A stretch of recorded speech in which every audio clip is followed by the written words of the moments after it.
Hi everyone, Grouchy Amy here in historic Pass-a-Grille, Florida. The date is Sunday, January 26, 2025.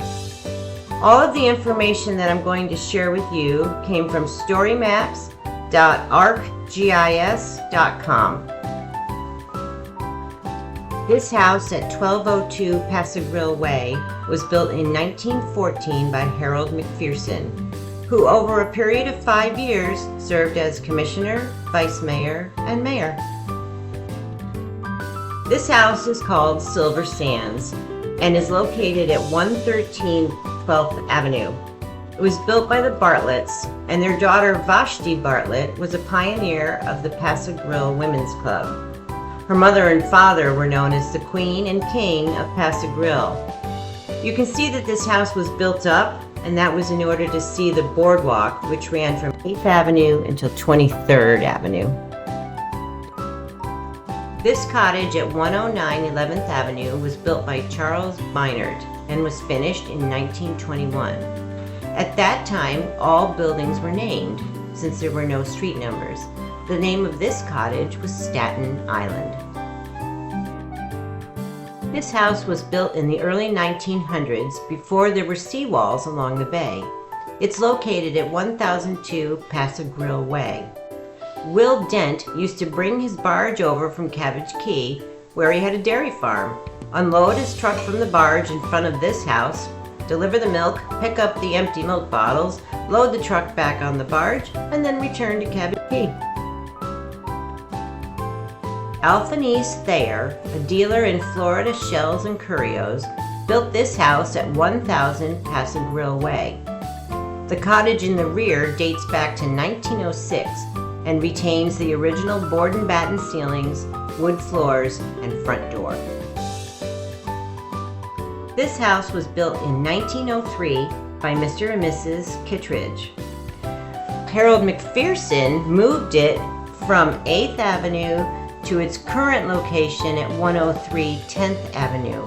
There's a postcard that shows that the house used to be located where the Seahorse restaurant is today. In 1915, the Pass-a-Grille community raised funds to build this, their second one-room schoolhouse. It was a schoolhouse from 1915 until 1925.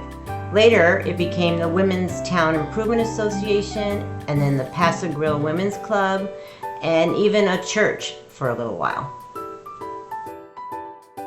The Pass-a-Grille Community Church was built in 1917 here on 10th Avenue. The property was acquired from the widow of Captain Ransom Miles for $500 and was dedicated Christmas Day 1917. The steeple and bell were added in 1937.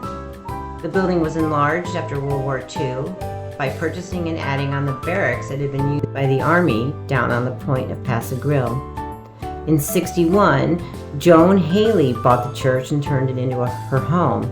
When she died in 1989, she left the building to Pinellas County to be used as the Museum of the Barrier Islands. This house at 1005 Gulf Way was the first brick house of the Gulf beaches and was built by William Bell, a builder from Cincinnati. The Bell family includes William's son Harry, who lived in this house until the 1950s. Harry Bell started Harry Bell and Sons Seafood. Harry's grandson Robert Bell is married to Pastor Emily Bell, the former associate pastor of the Pass-a-Grille Community Church. Interestingly, this house has the first basement on the beach. This house is located at 808 Pass-a-Grille Way. It was built in 1911. It was once owned by Judge Schwertfeger and was one of the nicest and best homes on the beach in a time when most were just simple cottages. At one time, there was a tea room on the porch, but you can see today that it's been damaged by the recent hurricanes. This cottage at 101 8th Avenue was built by Zephaniah Phillips in 1886. This makes it the first house in Pass-a-Grille. Today you can see that it has been divided into two separate bungalows. The post office, now closed, and the store at 105 8th Avenue, shown here, were built in 1930 by Captain and Mrs. Kenneth and Blanche Mary, in much the same style as the building next door at 107 8th Avenue. Blanche Mary became the postmistress of Pass-a-Grille in 1935. The building right next door at 107 8th Avenue was built in 1912 by Captain Kenneth Mary's father, Joseph Mary. Joseph was a carpenter who participated in building the Plant Hotel in Tampa. Across the street at 102 8th Avenue used to be the Marine Apartments, built in 1923. It's now the Tortuga Boutique Hotel. Edward Jewett had a drugstore at 104 8th Avenue, shown on the left, from 1919 to 1926. Marie McRae Jewett, his wife, and her brother Archie McRae carried the business on until she sold it in the 1950s. Edward Jewett was one of the early mayors of Pass-a-Grille, and it was he who had the Washingtonian palms planted along Pass-a-Grille Way. J.J. Duffy, Pass-a-Grille's first mayor, named the building at 106 on the right, built in 1913, the Duffy Building. This house, located at 700 Pass-a-Grille Way, was constructed by the V.K. Outland family before 1920. During World War II, this house was used for USO dances. Mrs. Outland, who was known as the Cat Lady, believed all of her cats possessed the souls of her dear departed friends. The house you see here at 102 7th Avenue was built in 1902 by George Granger, a railroad engineer from Waldo, Florida. It was a summer cottage, and it's believed to be the 5th house built on Pass-a-Grille. You can see that it has wide overhangs, high ceilings, and a high-pitched roof.